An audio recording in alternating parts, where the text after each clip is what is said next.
challenge of entering college as a non-Christian and coming out as a believer is very tough.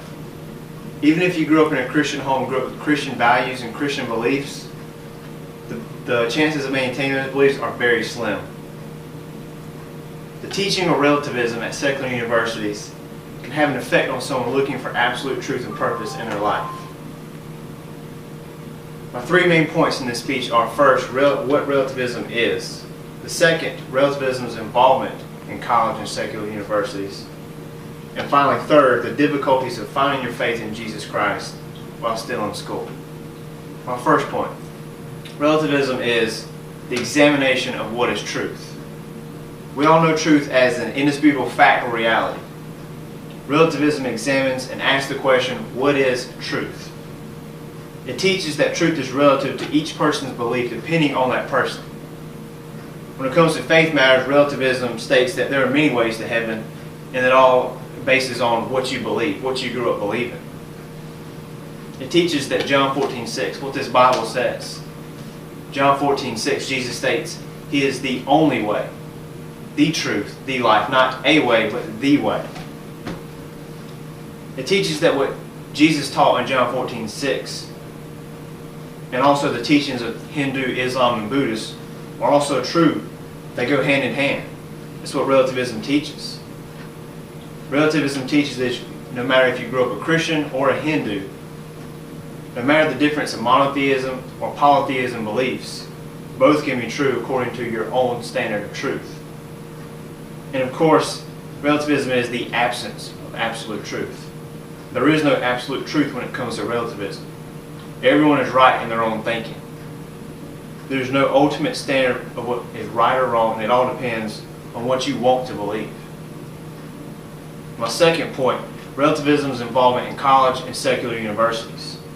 Globalization and migration have contributed to the diverse population, diverse cultures, diverse races on college campuses. This brings all different cultures, all different religions, all different beliefs into one place. And for someone looking for absolute truth, someone looking for a purpose in their life, they have so many different ways to turn to. Friends can have an impact on those who have no belief, those without a belief or a religion. Their closest friends may be a Buddhist or a Muslim or a Hindu. Who's that friend? Who's that person going to turn to? Their friend. Their friends are in prime position to talk to that person about what they believe. They're in close with them.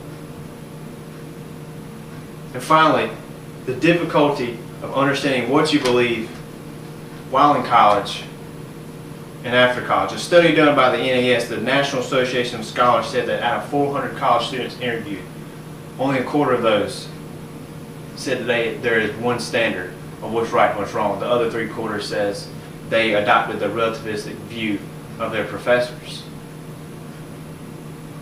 The Higher Education Research Institute at UCLA found that students have very high interest in spiritual matters and spend a lot of time searching for meaning and purpose in life. At a college with so many different religions, one can become confused and sometimes develop a distorted view of their Christian values that they came in college with, their Christian beliefs that they came in college with. And this teaching of many views can just distort that view.